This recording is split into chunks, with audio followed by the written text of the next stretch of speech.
lies, he's told, but they are damaging and despicable, and they hurt people and places that have already been hurting too long.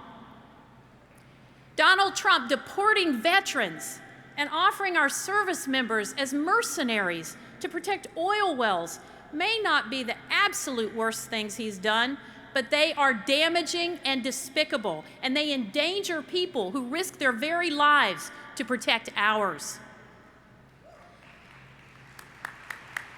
Donald Trump taking away abortion rights and denying equal rights to LGBTQ Americans may not be the most cynical things he's done, but they are damaging and despicable, and make no mistake, will lead to lives being lost.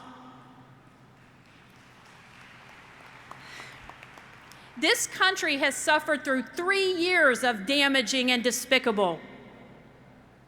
We can change that.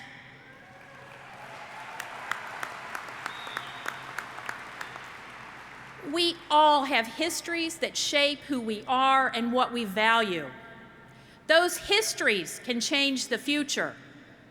Those values are why we do what we do. And those values are why California Democrats are here this weekend, supporting great candidates, strategizing on how to energize voters, and helping make this Democratic Party better. Those values are why we will work and why we will win in California and across the country next November. Are you with me? Democrats, let's get it done. Thank you.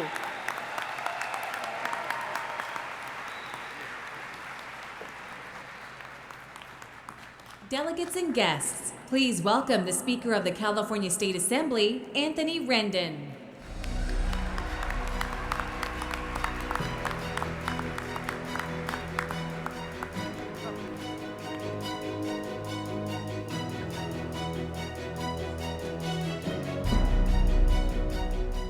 Good morning, Democrats, and welcome to Long Beach. I am so proud to represent a part of Long Beach, along with 2 other phenomenal members of our Democratic caucus. Representing the core of Long Beach is the chair of the Assembly Education Committee, Assemblymember Patrick O'Donnell.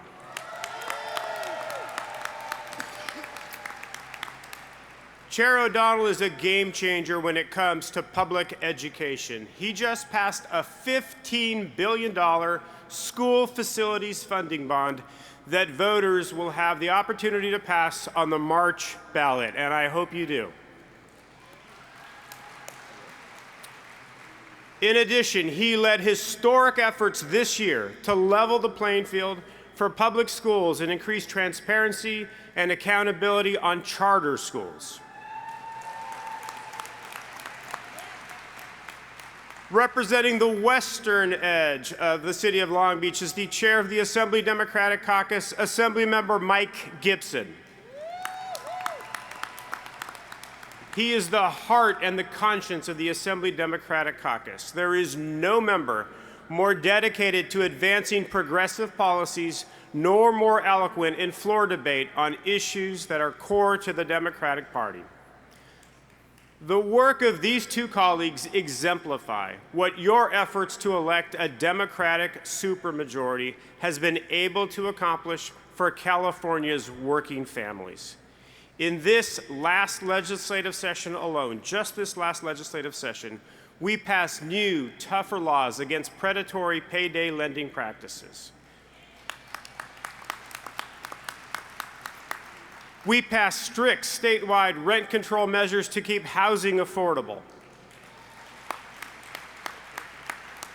We ended state funding for private for-profit prisons.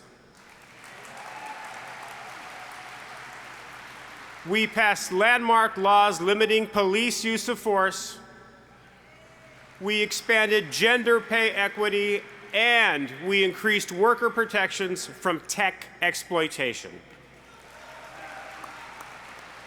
These accomplishments build upon the unprecedented commitment we have made toward building affordable housing, expanding care to immigrants, enacting the strictest gun control and anti-tobacco laws in the nation, and passing environmental laws that are leading global efforts to attack the climate crisis. But as the Pro Tem just said, we are not done. We are not done at all. We must do a better job to address homelessness and mental health. We need to protect living wage jobs from the threat of automation and building a future for affordable, safe, and renewable energy supply. But most importantly, we must attack the epidemic of criminal capitalism that has gripped our nation.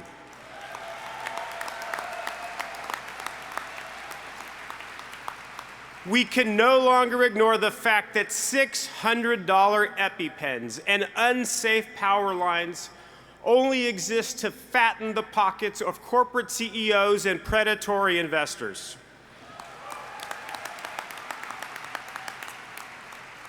We were once a nation inspired by aspirations. Now we are exploited by avarice and enabled by Republican control of the U.S. Senate and the White House. Our work at the state level is more important than ever to turning this tide. The battle against this new and aggressive greed agenda will be the most consequential fight of our lifetime, and I hope you all will heed this critical call to unity and action. Thank you.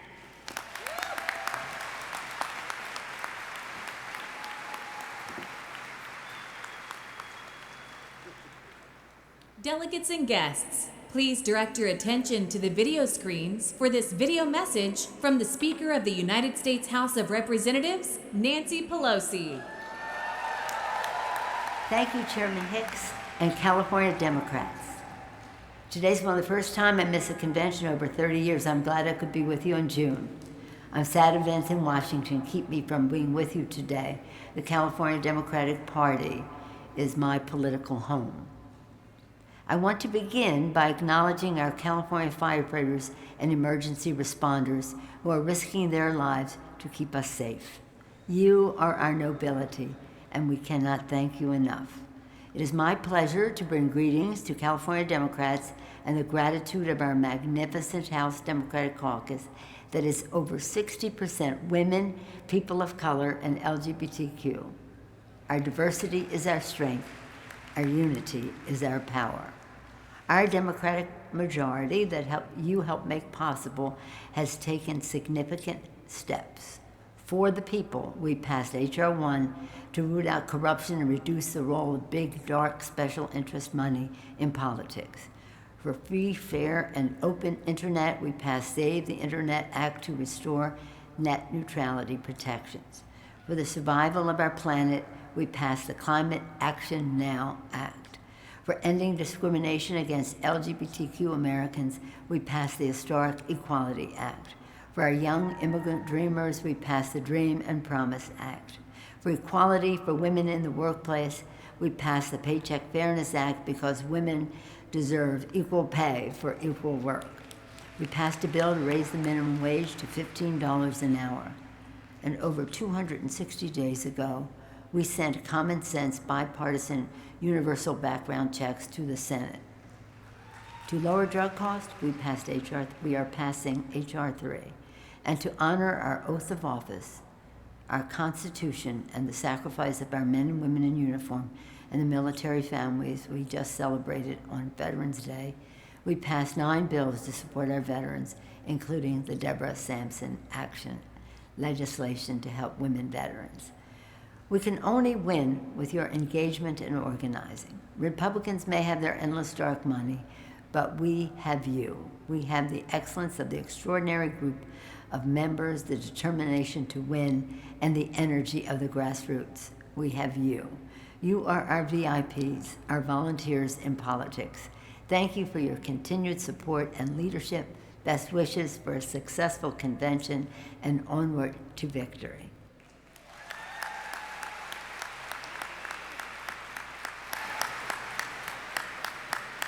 Delegates and guests, please welcome United States Representative Alan Lowenthal.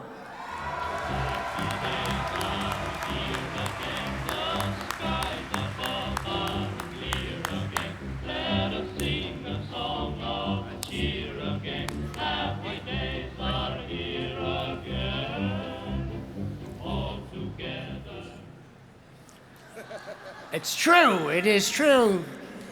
Welcome. My name is Congressman Alan Lowenthal, and I am so happy to represent Long Beach in the House of Representatives. It's a great city, but I also want to remind everybody here, all my fellow Democrats, that just to the east of here, over 40% of my district is just in northern and western Orange County. 7 years ago this month, we turned that county that was red, or that district, to blue. And today, because of all the help of everyone here, today, Orange County, once the reddest spot in California, is now completely blue. 7 years ago, when I was elected to Congress to represent us, we had a president that was intelligent, that was compassionate, and that was thoughtful.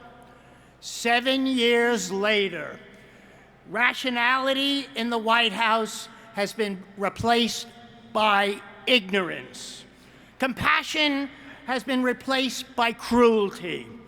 Thoughtfulness has been replaced by narcissism.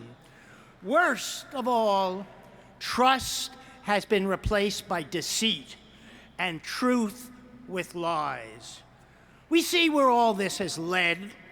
Trump has violated the law, he has abused his power, and he has shredded our constitutional values. It is the duty of the House of Representatives to hold him accountable. This is not an action that we take lightly. It is a sober and it's a serious act that we take, but we must take it to protect democracy.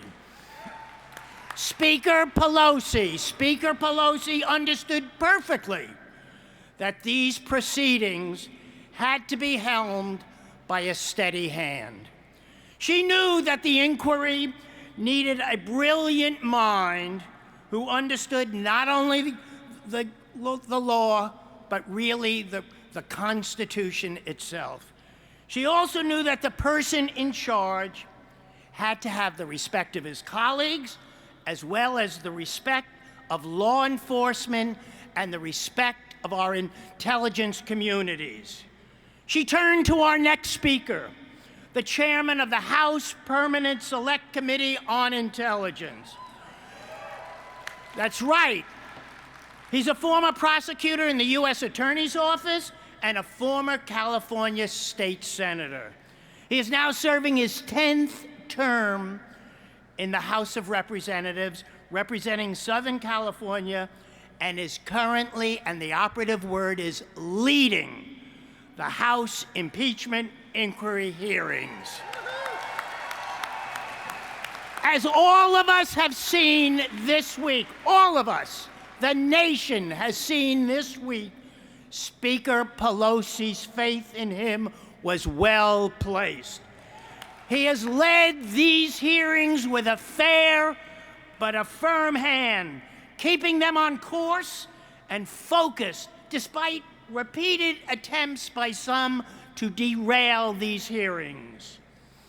His strength at these trying times is something we can all be proud of. I'm proud to have him as a great voice for our great state of California. I'm proud to call him a colleague, but more than that, I am proud to call him a friend. Please welcome warmly our protector, really, Congressman Adam Schiff.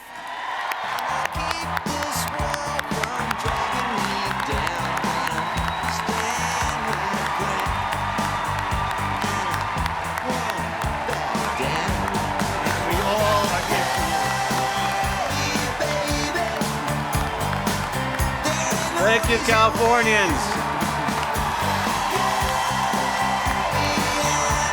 Thank you.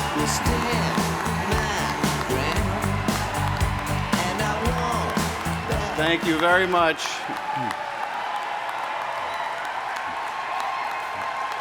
Thank you.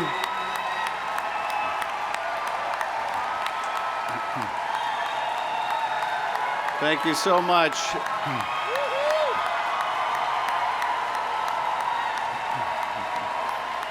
Thank you. Thank you very much. Thank you.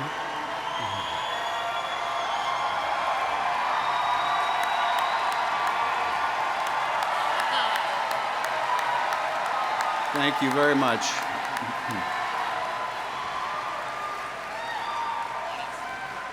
Thank you. I feel like I should just stop here. Thank you to my good friend Alan Lowenthal for that beautiful introduction, and good morning, my fellow Democrats, my fellow Californians. How wonderful to be with you. You will forgive me if I'm a bit exhausted. It's been an eventful week.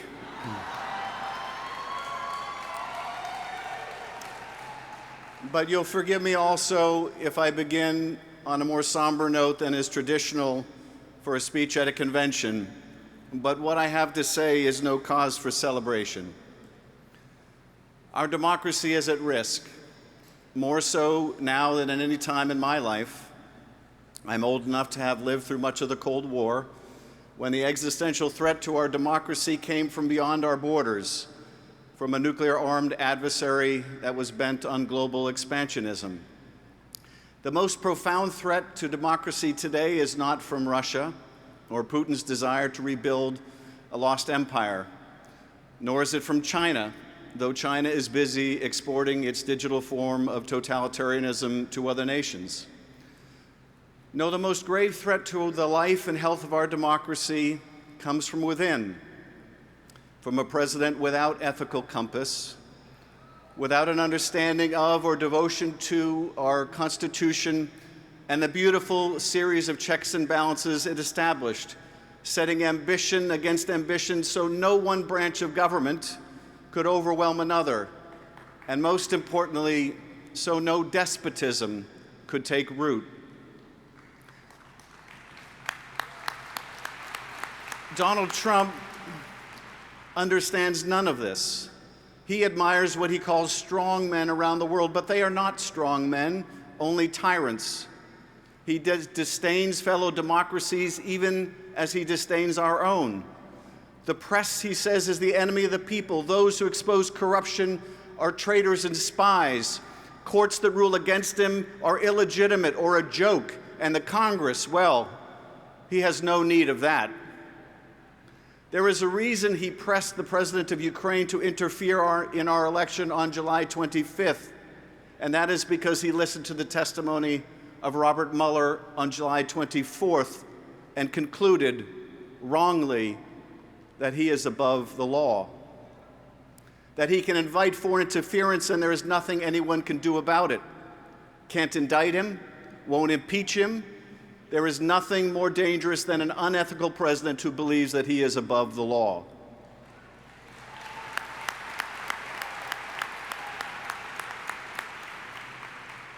So this is a time of great peril. But because of you and millions of activists like you, it is also a time of promise, and one that offers the hope of a new birth of freedom. Without you, there would have been no blue wave. Without you, there would be no Katie Porter, no TJ Cox, no Mike Levin, no Gil Cisneros, no Josh Harder, and no Harley Ruda, at least none in Congress. Without you, no Jason Crow, no Mikey Sherrill, no Alyssa Slotkin, no Elaine Luria, which is to say no badasses at all.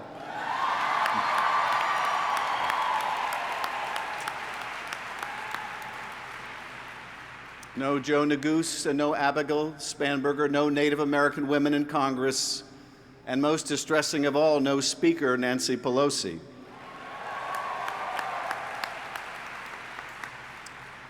But more to the point, no oversight, no restraint, no guardrail, no safeguard, nothing to hold this corrupt president in check.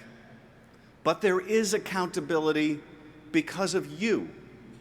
You did that.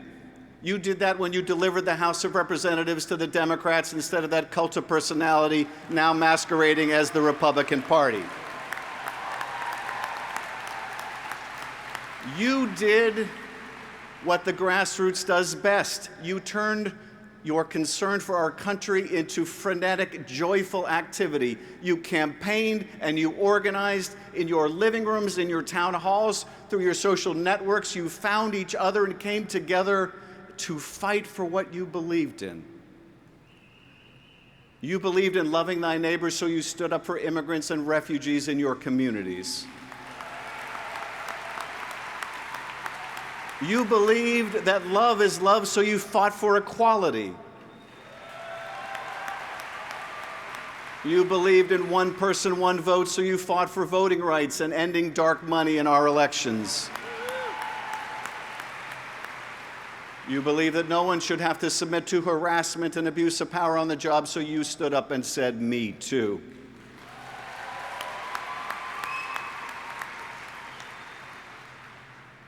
You believe that everyone gets sick, so you fought to make sure all Americans can have quality, affordable health care. You believed everyone deserved a living wage, so you fought for 15. You believed in protecting our schools and public spaces from senseless violence, and you fought for comprehensive gun reform.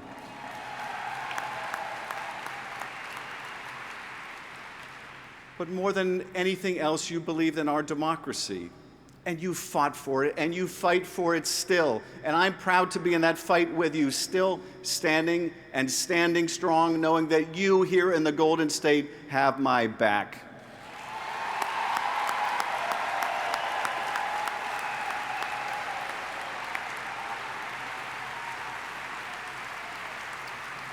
Two years ago, I stood before you and I urged you to resist, and you did. But we are more than a resistance now. We are a majority. We are a majority in one house, and we will become the majority in the other. And we will send that charlatan in the White House back to the golden throne he came from.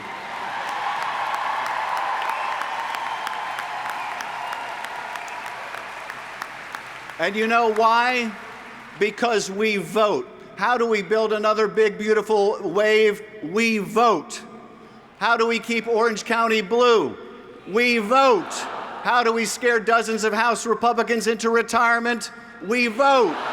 How do we flip Virginia and other legislatures? We vote. How do we take back Philadelphia suburbs and others? We vote.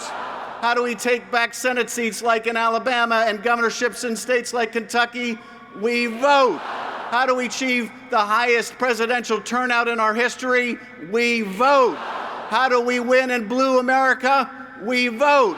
How do we win in purple America? We vote. How do we win in deep red America?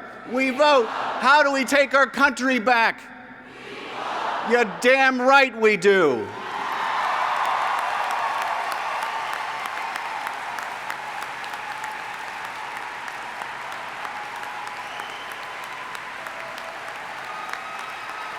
You're damn right we do.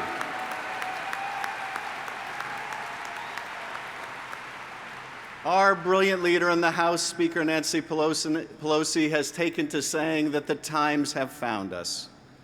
She doesn't mean just me or members of Congress. She means all of us, all of you.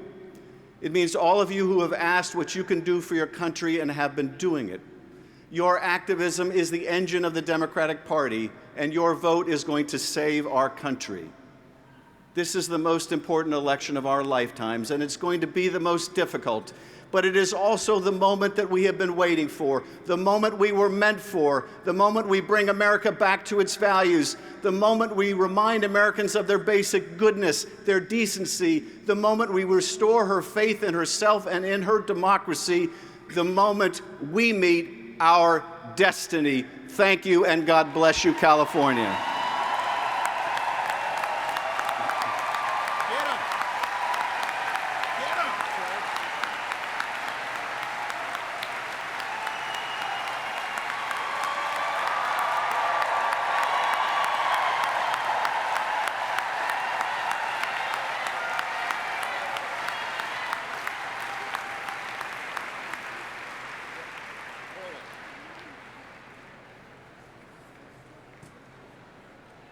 Delegates and guests, as we gear up for the 2020 presidential election, this convention will feature many of our Democratic candidates for president.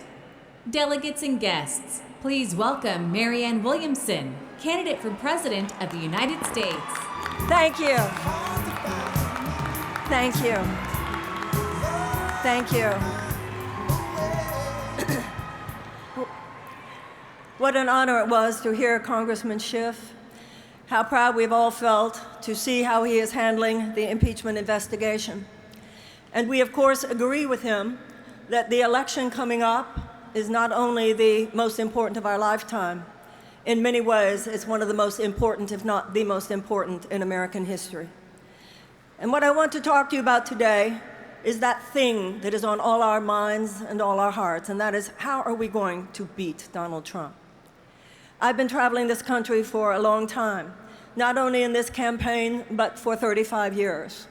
And I have some ideas about what it's going to take to beat Donald Trump, and they are different than the ideas that others have. I heard one candidate say the other day that he's going to prove that Donald Trump is a fraud and a liar. And I thought to myself, to who? Who doesn't know? I think the issue we need to realize is that some people are going to vote for Donald Trump because they love Donald Trump. That's a given.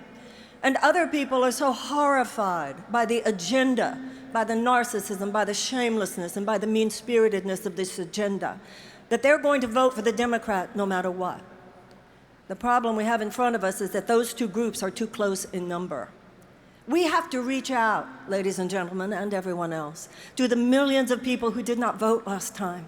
We need to reach out to the millions of people, and I believe that they're there, who did vote for Donald Trump, but they're disturbed. They'd be open to another possibility, but neither those who did not vote nor those who voted for him but are disturbed are going to want to vote for us if all we do is go on and on about Donald Trump.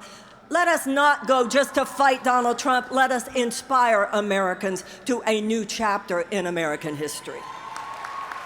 That is how we are going to win next year. We are going to win next year not by going on and on about Donald Trump. That was the mistake we made last time. And we're also not going to win just by being so angry. Anger was the emotional tenor 2 years ago. The emotional tenor this year is not anger. The emotional tenor this year is exhaustion. People want to know, how can we do it better? And I think the Democratic Party should stand for that. We need to change the bottom line in this country from an economic bottom line to a humanitarian bottom line. We need to recognize that for 40 years, enough is enough with the massive transfer of wealth, whereby policy after policy has shifted the great wealth and treasury of this country into the hands of 1%, so that 1% of Americans control more wealth than the bottom 90%. We need to make it clear that we stand for the people, that we will repeal that 2017 $2 trillion tax cut, where 83 cents of every dollar went to the richest corporations and individuals. We will put back in the middle class tax cut. We will stop those corporate subsidies. We will negotiate for lower drug prices. We will cut military spending to what the military says they need, not just what defense contractors say they want. We will ask for 3% tax on those with $1 billion assets. We will ask for 2% on those with 50 million or more. And when we have that, let me tell you what's going to happen. We're going to have some cash on hand. And when we have cash on hand, we're going to deliver it into policies that help people thrive. That is why we should have universal health care. That is why we should have free college, state colleges and universities. That is why we should remove these college loans so people can thrive. That is where money comes from. Money does not come from crumbs dropped down from the table of corporate aristocrats. Money comes from the creativity and the productivity of the American people. That's where peace comes from. Unleash the spirit of the American people. Uncap their dreams. That is why we need a United States Department of Children and Youth in order to deal with the unbelievable array of vulnerabilities and challenges in front of millions of American children.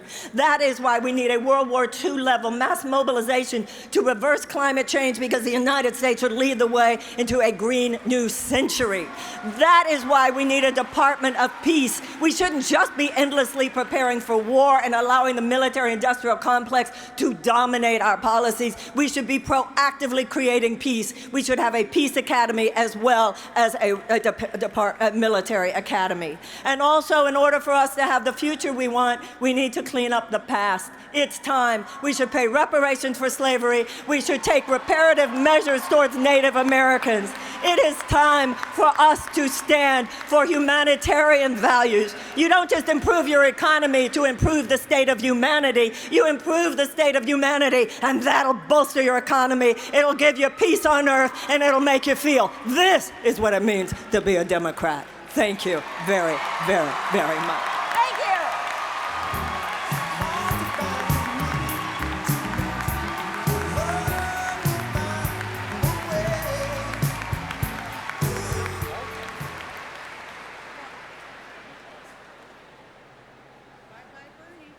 Delegates and guests, please welcome Admiral Joe Sestak, candidate for President of the United States. Keep this world from dragging me down. Gonna stand my ground, and I won't back down. Hey, baby. I'm Joe Sestak, and I was fortunate to wear the cloth of our country in the United States Navy for over 31 years, in peace, from throughout this world, as well as for President Clinton as his Director for Defense Policy in the White House, and in war, in Afghanistan and then to Iraq. Home from the wars, I was more frightened than I'd ever been there, as I stood outside a surgery room, and they wheeled my then 4-year-old daughter, and the doctors said to us, we couldn't get the brain cancer, and gently said, she has about 90 days. But because of the health care plan this nation you gave us in the military, that little warrior fought on, and I could take her elsewhere, and she beat that demon. I had learned integrity's values when I was in the military, service to country, to others above self, with accountability in answering for oneself, and that is what I did. I went home when she was safe, to Pennsylvania, where I'd grown up, in a nearly 2-to-1 Republican district, and I became the second Democratic congressman since the Civil War, running on one mantra: I'm a retired Navy admiral, running on national security that begins at home, in health security for every family. I was called by Steny Hoyer, the most productive congressman in my freshman class, with 19 pieces of bipartisan legislation that was passed. And then I was reelected in that 2-to-1 Republican district by 20 points, despite an F from the NRA, 100% voting record from NAREL pro-choice, and I didn't spend a dime of the $3 million I raised on a single campaign ad. But there were times, to be honest, when I also disagreed with my party. And so when it embraced, from the leadership at the top all the way down, a Republican turned Democrat, a senator named Arlen Specter, who had tried to humiliate Anita Hill in the hearings where she had brought her sexual harassment claims against then now Supreme Court Clarence Thomas, Justice. I disagreed. I have 6 sisters. I ran against my party's desires, 40 points down and won. But accountability of doing it when it matters and not just waiting until the Me Too generation mightily came along and it wouldn't be permitted today. I then, with minimal support in the general election, went home. I worked in nonprofits, for nuclear disarmament, for refugees response, and in poverty, spurring those lobbying jobs that 450 congressmen and Democrats have taken in the last 20 years. And I was fortunate I did, because my daughter's brain cancer came back last year and I was there with her. And she beat the single-digit odds a second time.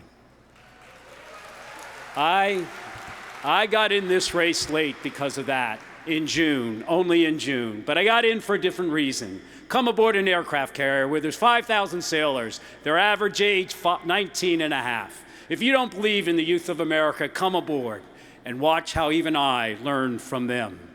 and why I am running today. A pilot gets into a plane, and they strap you to a catapult, and they push that button, and off you go, slung into the night. Even Walt Disney down the road doesn't have a ride better than that. But sometimes the air boss says, change out that plane quickly. But that pilot waits until a young man or woman, 19 and a half years old, comes out on that carrier deck and unhooks your plane from that catapult. Because no pilot wants to shut off their engine until they know they've been unhooked from the catapult, fearful that you might have that catapult suddenly lurch forward with a mistake, with your engines turned off and you go over the side. And so that young man and woman, after unhooking the catapult, walks in front of that plane and gives a very simple signal like that, and then doesn't move until that pilot shuts off his or her engines and is safely on deck beside them. And that youth has said everything that this nation most needs, most wants, and most yearns for. Go ahead, pilot, you can trust me, not for my word, but for my deed. And I will stand here until you are safely on deck. And if you start heading overboard to your death because of my mistake, you will go right through me, and I will go overboard with you to my own. No one in America believes anyone in Washington, D.C. will stand in front of that plane for them. I want to. For Americans, all Americans. Because our Hobson's choice, really there is no choice, is to elect not only a president, but someone who the people will trust again because they know he or she is accountable to them, above party, above self, above any special interest, no matter the consequences to oneself. There is no way we will meet the defining challenge of our time without a united America. I am running to beat Mr. Trump, to unite this nation and convene this world with a depth and breadth of global experiences that is unique, because we will no longer be able to have a president that can only do executive orders for united America. Thank you.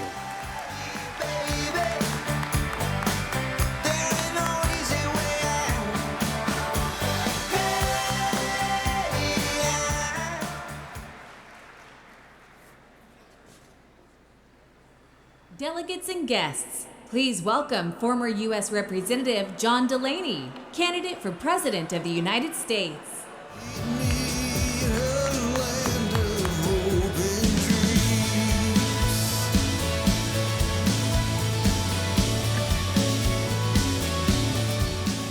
Good morning, California.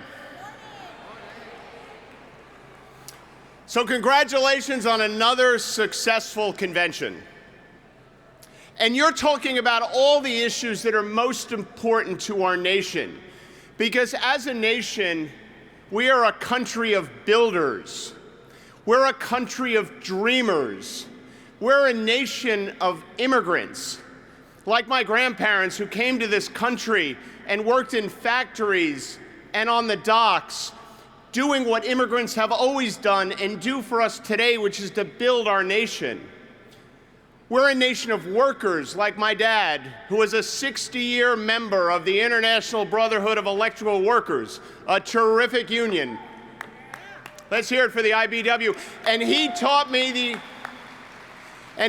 the only lesson I ever needed to know in politics, which is if you care about workers, you vote for the Democrat.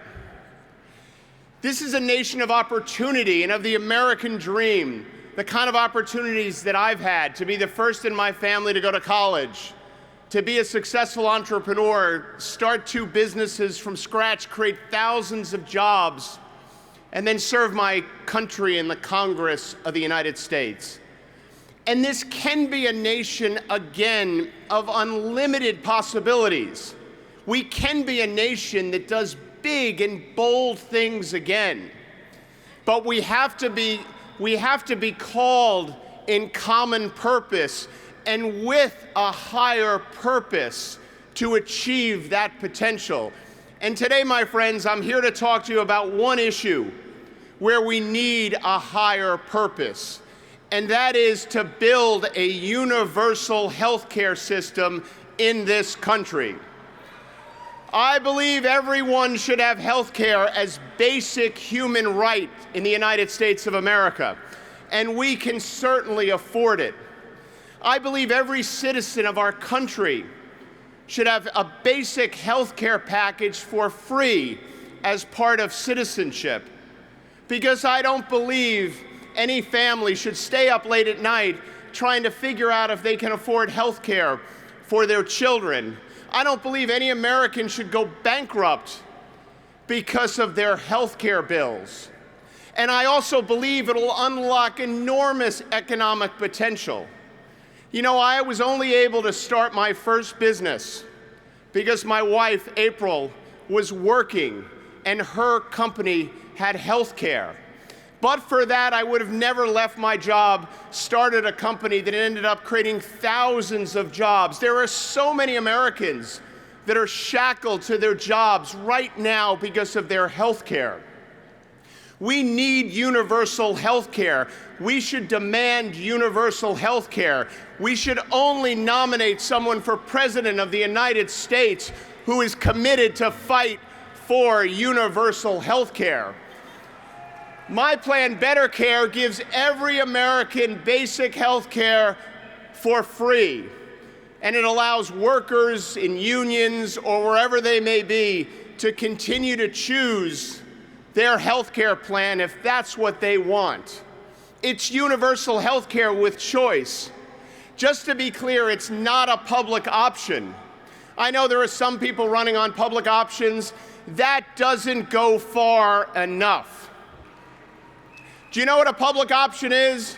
It's a government-run insurance company.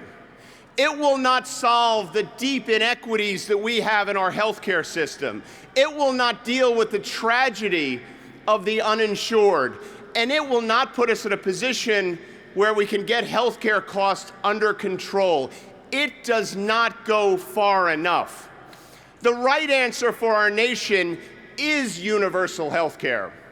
And as John F. Kennedy famously said in 1958, we should not seek the Republican answer. We should not seek the Democratic answer.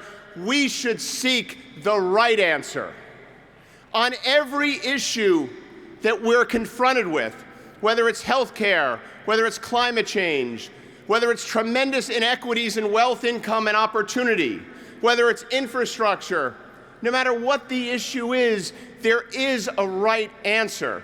And the Democratic Party needs to get behind bold, big ideas that are pragmatic, and we can also unify the country around them. That, California, is why I'm running for president, to put forth those big ideas, the kind of ideas that can get done, and importantly, the kind of ideas that will call us not only to common purpose as a nation, but to a higher purpose as a people. And then we can fulfill our most fundamental responsibility, which is to leave the world better than we found it. Thank you, California. Thank you for all you do. God bless you.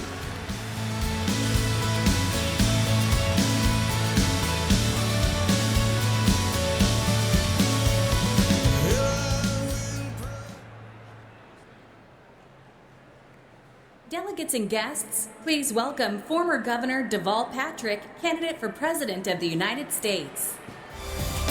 What have you done today to make you feel proud? It's never too late. Good morning, California Democrats! Thank you so much for having me this morning. It's an honor to be in your company, and it's a great time to be a Democrat. Who's got principled and talented candidates up and down the ballot, including for president? Democrats. Who's got the ideas and the energy to fix an economy and a government that today works for only a few? Democrats. Who's exposed Republican leadership, and thank you, Congressman Schiff, in Washington for enabling corruption and tyranny? Democrats. Democrats are the party of strivers and strugglers, the folks who look to America to offer them a way up and a way forward. We are the party of families who want a safe neighborhood to raise their children in which they can afford, of students who want to further their education without being enslaved by debt, of seniors who want to age with dignity, of immigrants who want a lawful path to mainstream American life, of the incarcerated who want a second chance, of workers who want a union and a chance to earn their way, of all of us who want health care that we can count on and afford. That's us. The party of active government when it comes to protecting the planet and civil rights, and the party of government restraint when it comes to endless war and a woman's right to choose and everyone's right to marry whomever we love. That's why I'm a Democrat, and Democrats are winning all over America today, I believe, because Democrats have learned to grow a backbone and stand up for what we believe. That's the kind of party I want to see. That's the kind of party that made it possible for a kid from the south side of Chicago to find a way out of poverty and have a chance to lead. The kind of party that these dark times require. That's why I'm running for president. But I am not running, my friends, to be president of the Democrats. I am running to be president of the United States. There's a difference. I'm not talking about a moderate agenda. This is no time for a moderate agenda. I'm talking about being woke while leaving room for the still waking. I'm talking about what it takes to rebuild a national community. The values of community and justice are the foundations of the American dream. But over the years, we've seen policy shift away from those values. We've seen a deterioration of a sense of common cause, let alone common decency. We've seen an economy tilted on purpose toward the well-connected, a deliberate effort to associate poverty with the unrelated concept of fault, and justice slowly but methodically drained out of the criminal justice system. And we've seen government itself diminished and belittled so that the public's confidence in it to address common needs keeps sinking. Leaders who spend every waking moment trying to divide us have made it worse. Caging children and demeaning the weak and vulnerable has made us ashamed. But the troubling fact is that before the current administration, the poor were stuck in poverty and the middle class were just one paycheck away from being poor. The American dream I have lived is up for grabs. But it doesn't have to be that way. After 8 years of hard work and focus in my administration back home, Massachusetts ranked first in the nation in student achievement, in health care coverage, in energy efficiency, in veteran services, and much, much more, with a 25-year employment high. We got the results we got because we worked hard every day to do all the good we could for all the people we could in all the ways we could for as long as we could. We governed for everybody, everywhere, by asking people to turn to each other instead of on each other. What I'm trying to say is this: we have to do better than the very politics that has brought America to this point. The politics that says we have to agree on everything before we can work together on anything. No one candidate, as good as this field is, has a corner on all the best ideas. A difference of opinion is not disqualifying.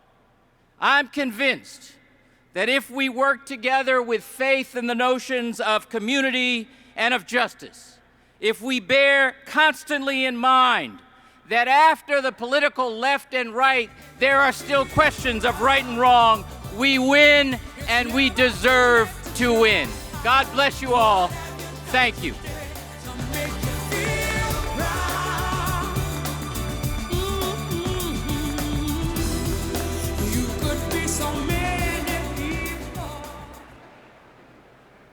Delegates and guests, please welcome State Senator Holly Mitchell.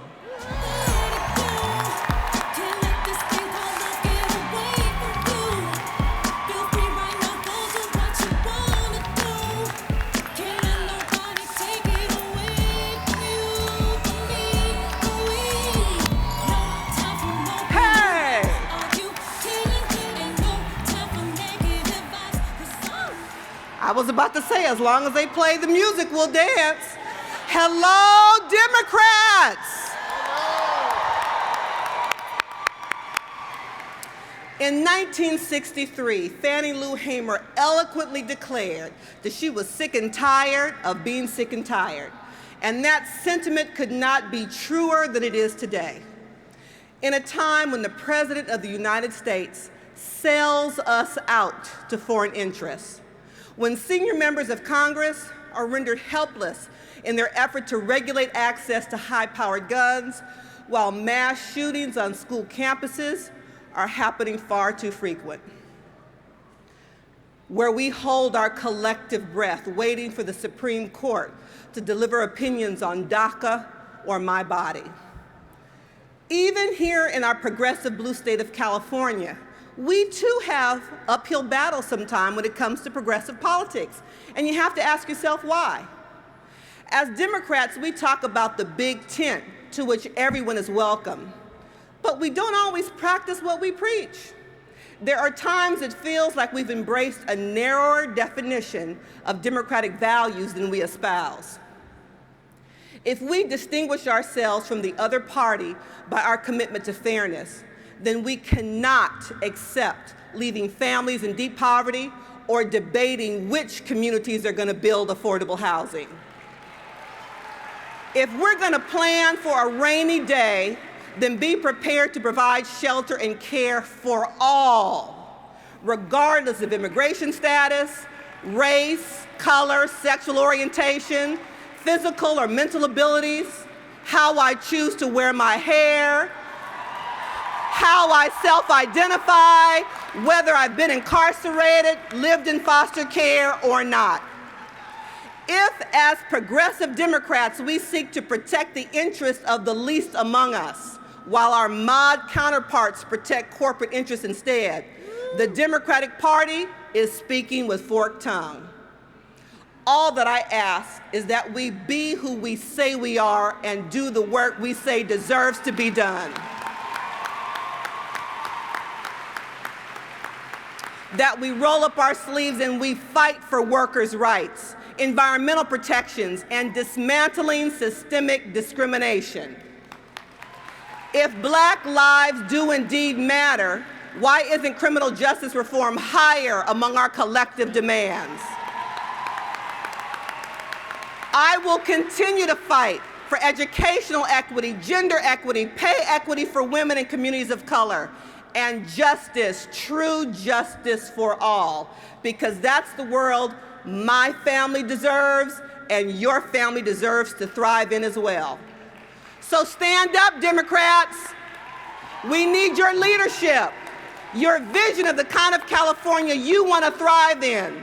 Let's hold each other accountable. You're activists, so act up. Demand more from us, while I will continue to demand more from you.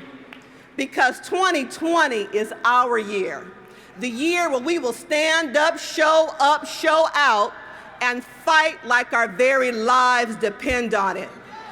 The next several voices you hear are the leaders of the progressive movement in our party. My name is Holly Mitchell. My pronouns of choice are she, her, hers, and badass. Let's go, 2020.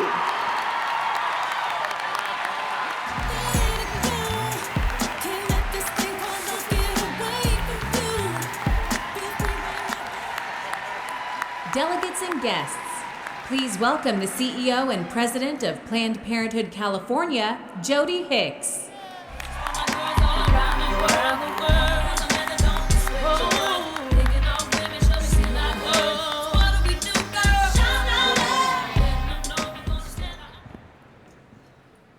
Hello, Democrats. Thank you.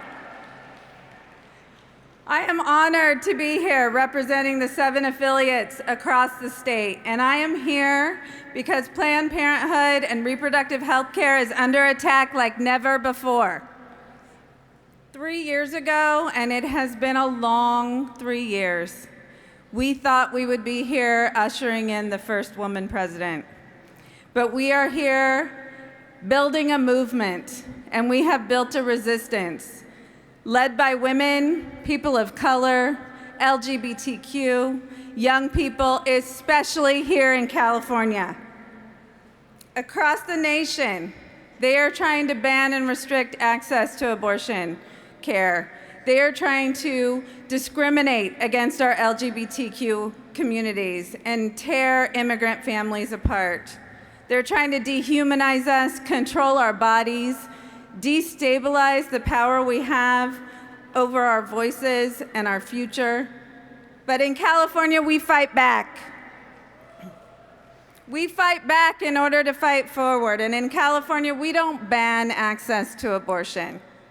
It's not what we do. In fact, we expand abortion access. We have expanded healthcare access for our trans community and our immigrant families. In California, we are expanding, not banning.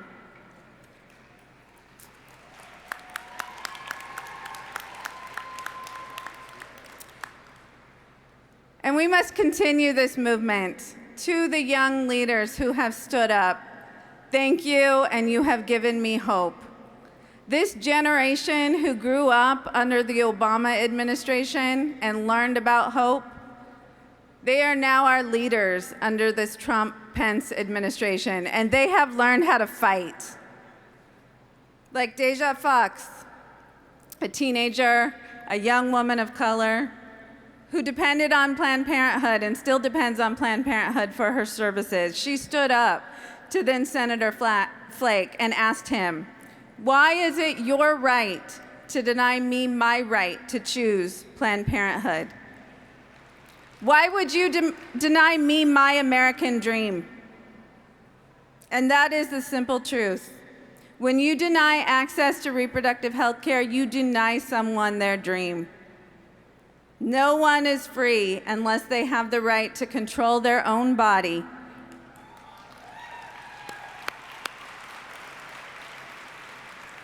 And reproductive health care, including abortion, is essential to that freedom.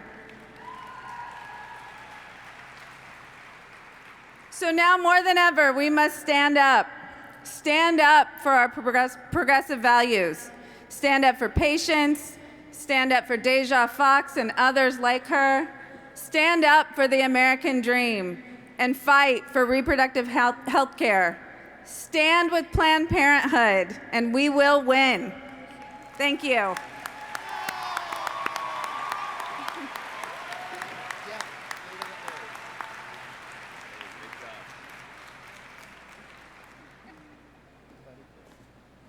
Delegates and guests, please welcome Shannon Watts, founder of Moms Demand Action.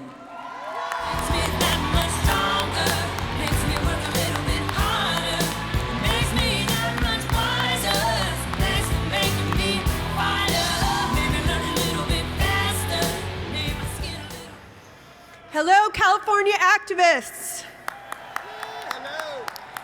Thank you, Rusty. Thank you to the California Democratic Party for inviting me to be here today. My name is Shannon Watts. I'm the founder of Moms Demand Action. I'm here today because I am angry. I am angry that Donald Trump continues to stand shoulder to shoulder with the NRA and its corrupt leaders. I'm angry that Senator McConnell refuses to act on the life-saving bills sitting on his desk. I am angry that our children have to stand up to gunmen because our lawmakers are too afraid to stand up to the gun lobby. Every single day in this country, over 100 Americans are shot and killed, and many of these tragedies don't even make the news. Gun suicides and gun homicides, domestic gun violence and unintentional shootings, and tragedies like in Santa Clarita on Thursday, when a boy brought a gun to school and shot and killed 2 of his fellow students, wounding several more. When the news of Saugus High School shooting began to come in, I had just boarded a plane. I'd originally turned down an invitation to speak here because I had a long planned vacation. But as I sat on the runway and my phone buzzed with news of the shooting, a refrain ran through my mind. We don't have to live like this, and our children sure as hell should not die like this.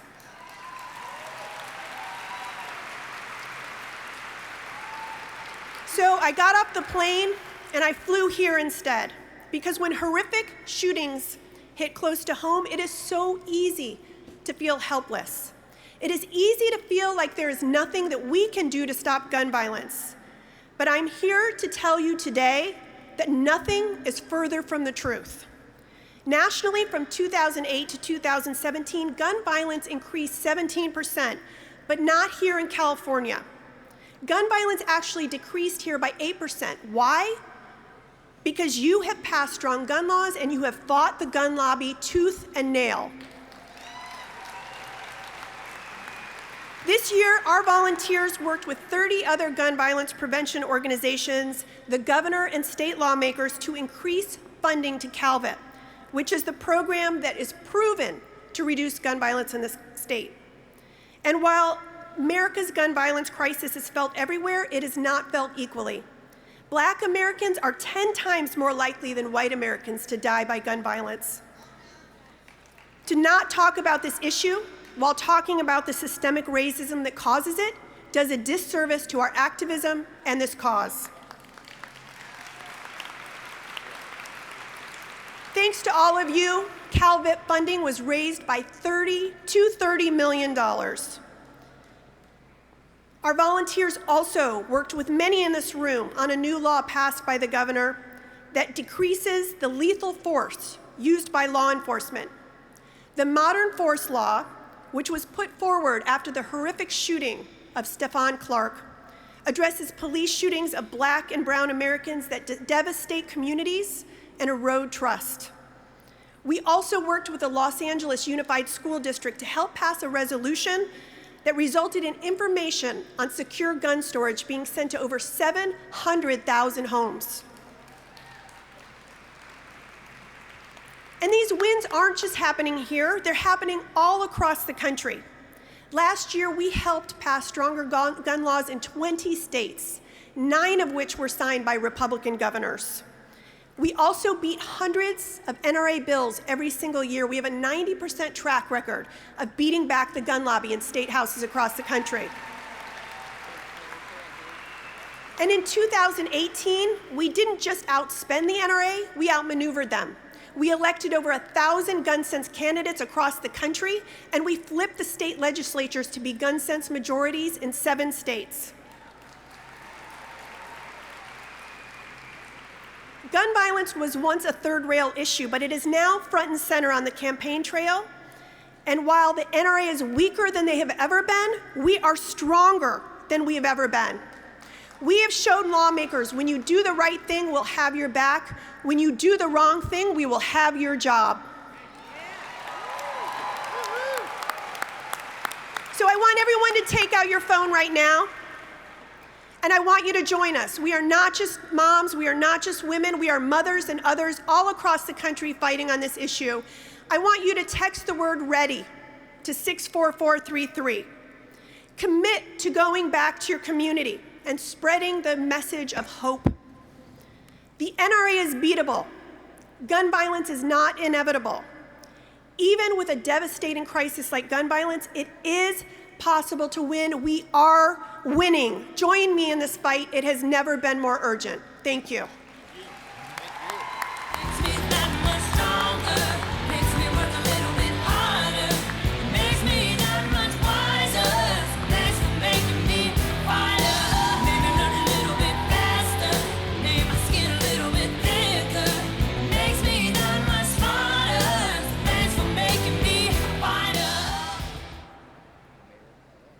Delegates and guests, please welcome the Mayor of Los Angeles, Eric Garcetti.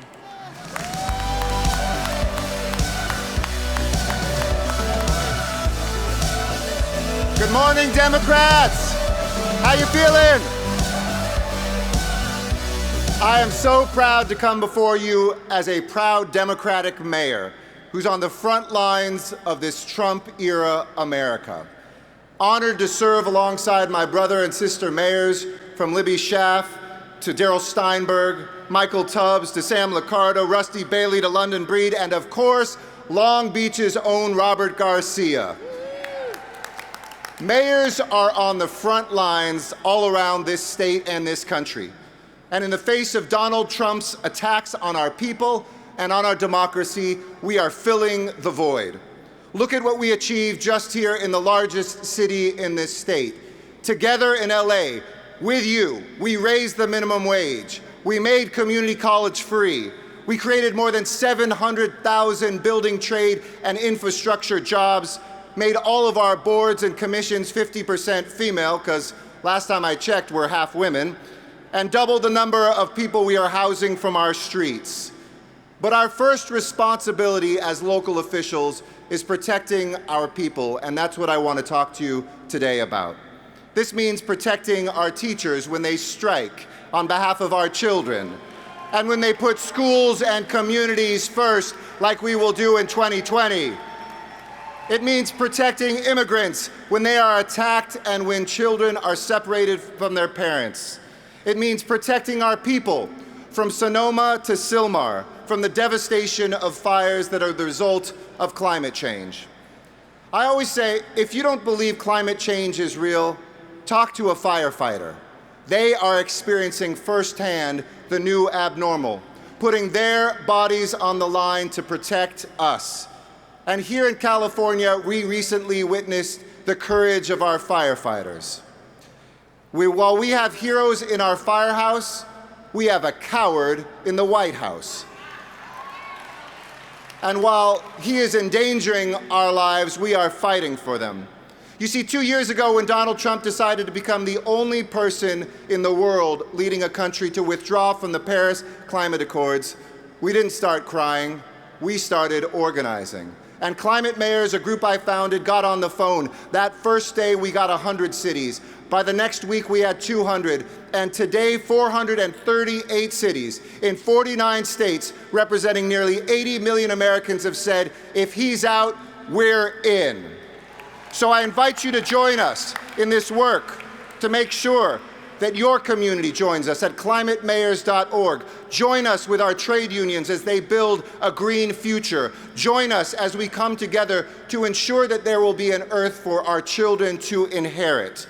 And join us as we send a message to this president that this is our air, this is our water, these are our lungs. And Mr. President, this is our democracy, and we will not let you shove your pollution down our throats, not in California and nowhere across this country. I'm ready to fight for that California and the America that we embody. Are you? I'm ready to fight for the health of our communities and our planet and our children. Are you? I'm ready to fight for schools and communities first. Are you? And I'm ready to fight to restore decency and democracy in these great United States of America. Are you? Well, let's make that 2020 our mission and restore the greatness that is California and America. Thank you, Democrats. Let's get it done.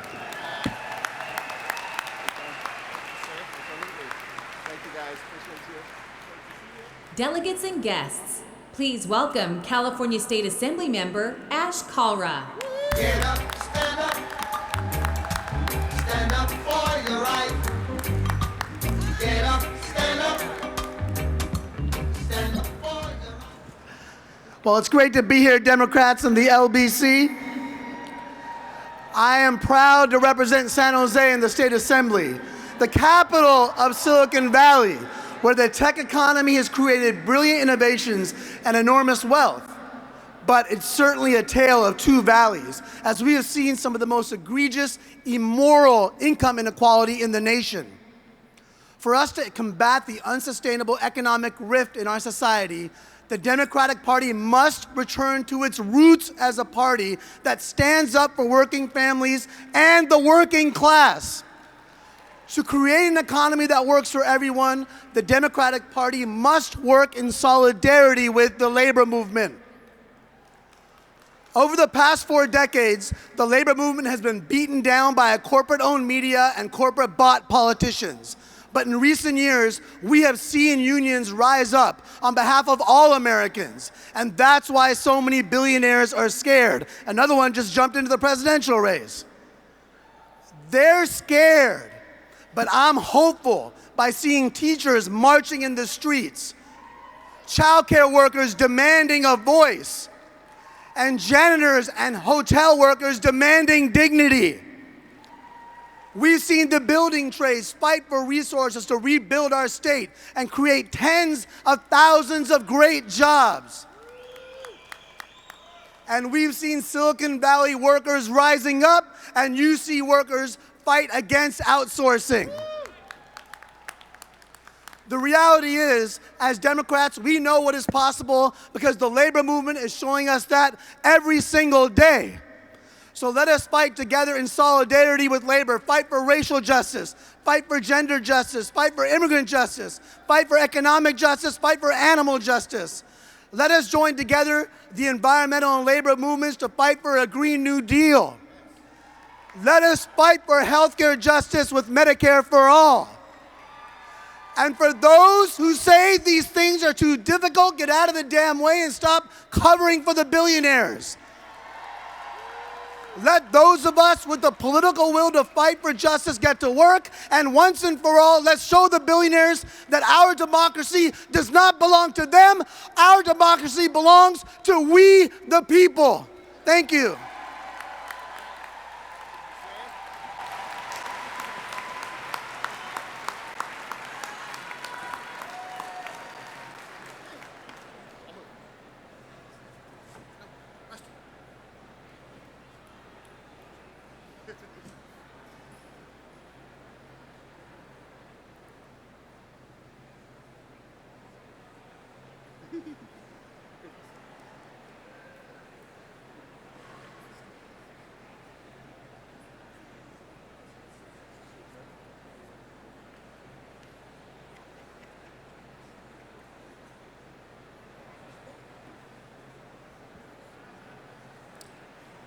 Delegates and guests, please welcome Congresswoman Maxine Waters.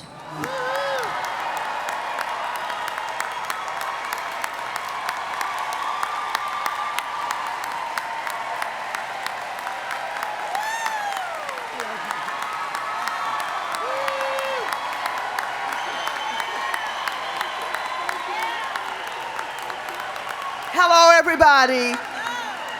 I'm not going to interrupt the program. I'm not really designed here today to speak, but I just want to let you know, we're fighting in Washington, D.C. The hearings are going on. I told you we needed to impeach this deplorable human being. And we're doing our work while the impeachment hearings are going on. I just passed a big reauthorization of the Ex-Im Bank where we have $175 billion to create jobs and to export. And we're working on health care, and we're working on infrastructure. We're continuing to do our work. So everybody, I want you to be up. I want you to be organizing. I want you to know that we've got a chance in this fight, and I want you to be ready for the presidential elections. Are you ready? Thank you.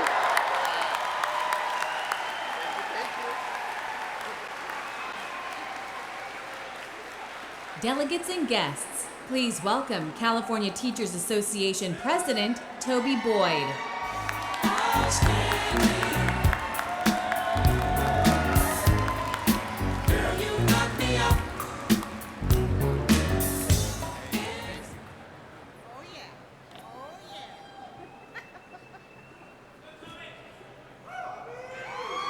Good morning. Hey, that's a hard act to follow. I'm Toby Boyd, and I bring you greetings from the California Teachers Association, 310,000 members strong. CTA is the largest state education union in the country, and it's been busy this year for our members. On that point, I want to give a shout out to the California Democratic Party Chair, Rusty Hicks, on his new leadership role.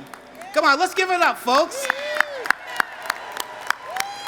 From Los Angeles to Banning to Oakland and to New Haven and Forest Hill, and just this past week, the West Sonoma County, this past year has been full of inspiring battles and was powered by the solidarity and commitment for our students. Our unions and I have to say thank you for your support. The work we did together also helped us win historic change in Sacramento. This year, our fellow Democrats in legislature authored and passed through changes to a very, very old and antiquated law, the old school charter laws. If it wasn't for the Long Beach's own Patrick O'Donnell, along with Assembly member Kirsty Smith, who led the change, it was a heavy lift. And although it got really ugly at times, we made it happen together. I want to pause and acknowledge the leadership of Governor Newsom to begin to change the outdated charter laws.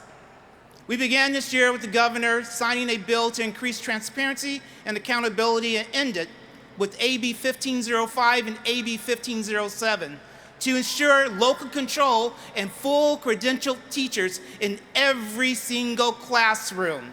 Thank you, Governor, for your leadership and support for keeping your promise to our children. This is an exciting yet challenging time for educators and students. I want you to just picture this for a moment. If you're quiet, you can probably hear them. Picture public schools. Now envision 6.2 million K-12 students. Can you hear them? They speak over 68 different languages. What else is more inspiring is that we make up 10% of all students in this country. That's 6.2 million again.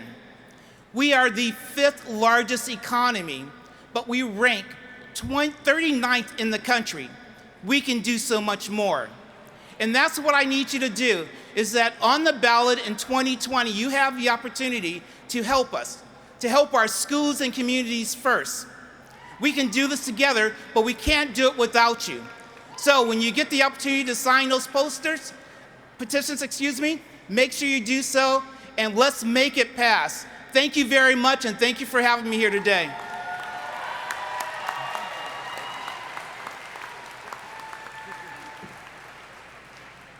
Delegates and guests, please welcome President of the State Building and Construction Trades Council of California, Robbie Hunter.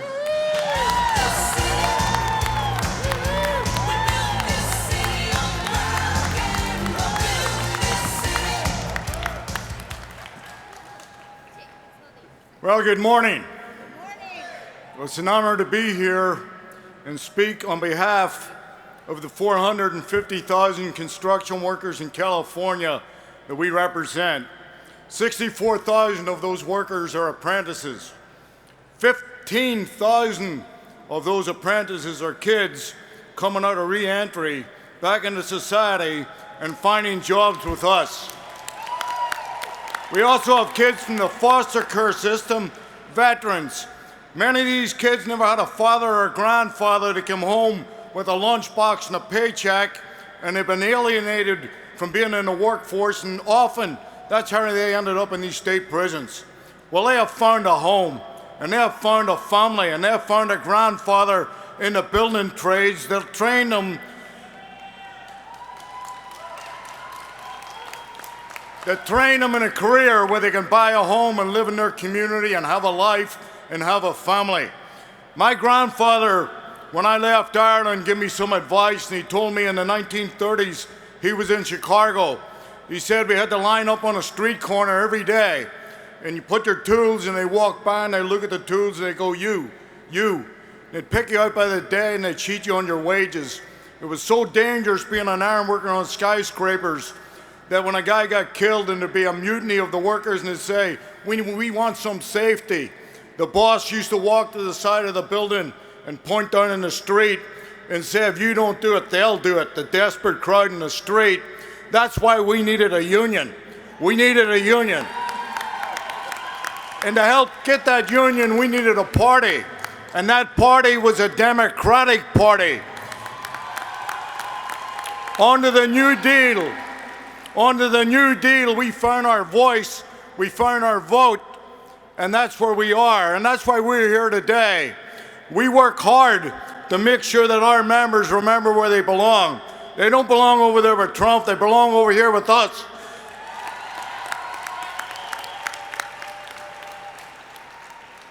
They belong with the party. Not only worry about us, they worry about our family and health care and education and teachers. I mean, I hear the party the other side running down teachers. Any memory I have in my mind as a child was a teacher finding a kid that was dirty and didn't have shoes and slipping them a pair of shoes, taking them out and getting them a haircut, spending their money. And that's who teachers are. They're not people to be demonized. But some politicians in this country believe that the way forward is to split us. We are here to support the Democratic Party, and we are here to support Democrats that support us. But you gotta support us, you gotta support our jobs, you gotta support our families. Thank you.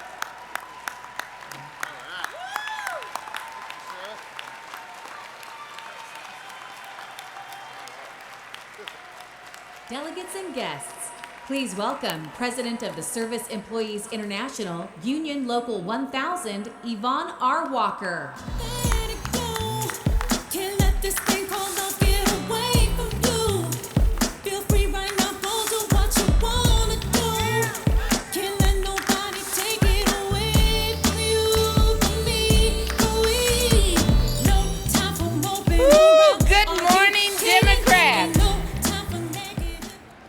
I gotta tell you, when I was backstage, I was a little concerned. They announced Holly, and I was like, yay! And then I was like, wait a minute, they're playing my music. How the hell did Holly get my music? Tough act to follow, but that just tells you Holly's a badass, and she's playing a song from a badass woman. So there you go. So I'm Yvonne Walker. I'm the proud president of 97,000 California state workers. And I just want to tell you, in Local 1000, we do two things exceedingly well. In Local 1000, we build leaders. And every single day, we have the opportunity to change people's lives. Because we lead in Local 1000, we have the opportunity to end poverty in California. And as I was thinking about what I wanted to talk to you about, brothers and sisters, I was thinking about it is so much bigger than Local 1000. Because we collectively lead, right? We have the ability to demand not only $15 an hour minimum wage across our country, but the opportunity for each and every worker to have a union regardless of where we work, because we know that's what raises wages, that's what raises our community. Because we lead, we know that our people will have access to affordable health care, affordable and accessible health care. Because we lead, and this is our responsibility. We have the opportunity to end anti-Black racism in the United States that will lead to the end of structural racism so that we can truly say that Black lives matter. But most importantly, because we lead, we have the opportunity to elect the people that will live out our values and our vision, and that will bring us to a California for all. So brothers and sisters, are you with me? Are you ready to lead for a California for all? Yeah. All right, because we lead, that is our responsibility. We can change the world. Thank you.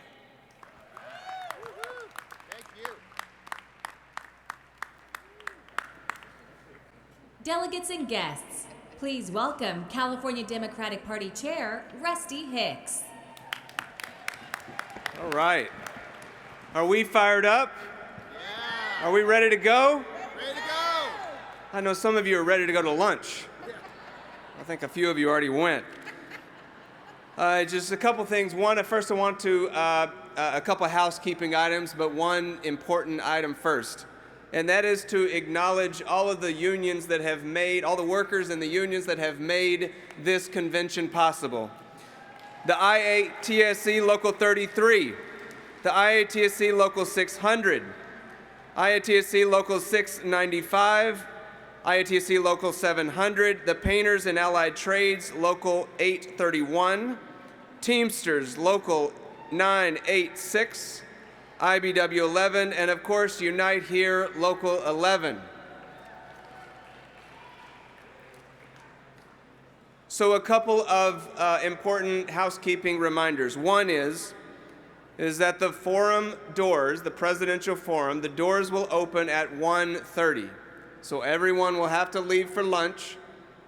The doors will open at 1:30. The doors will close promptly, and this is very important. These doors will close at 3:30. This is a live broadcast, and therefore the doors will be closed, and you will not be able to get in if you are not in this room by 3:30. For those of you who have an endorsing caucus to go to and are concerned about being able to get back in by 3:30, you'll be permitted to go, vote, and leave, and return back here to the arena. The second is, if you didn't purchase a ticket to lunch, we have food trucks that are actually located just outside of the arena, so you will not have to go back through security to get back in. So you'll be able to go outside, get lunch, come back in without having to go back through security. And the last, and probably the most important, especially for one person, Una Jost, your purse is at registration. We called your phone, but your phone's in your purse. So with that, we are adjourned until our presidential forum at 1:30. Thank you so much.